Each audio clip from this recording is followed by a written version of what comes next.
Welcome back to our channel.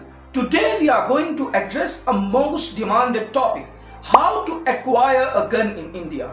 Before we proceed, it is crucial to note that gun ownership in India is highly regulated and not easily accessible. The process involves several steps and strict background checks to ensure the safety and security of everyone involved. The first step in acquiring a gun is to determine the purpose and need for it. In India, firearms are primarily categorized into two types: non-prohibited bores and prohibited bores. Non-prohibited bores, firearms such as shotguns and certain rifles. Civilians who want to own a gun are allowed to purchase only non-prohibited bore. Arms Act of 1959 allows the civilian to get a gun license if they have a major threat towards their life. But how to prove the threat? Proving threat is not a major task, as it just needs the FIR.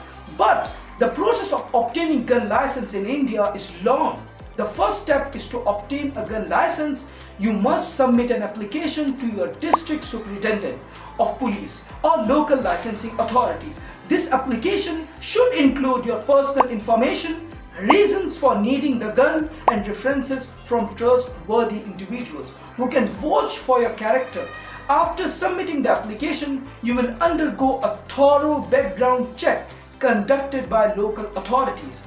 This includes verification of your criminal record, mental health evaluation, and even home inspections.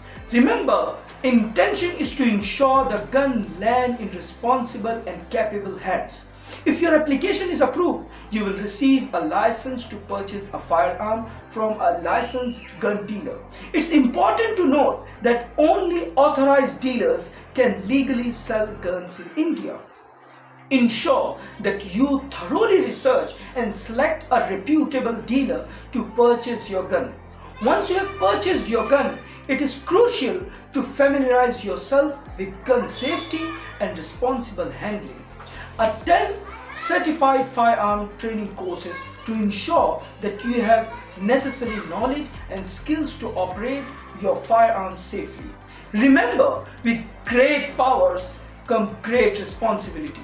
Exercise caution, respect the law, and prioritize safety at all times. Stay tuned for more thoughtful and provoking content. See you in the next.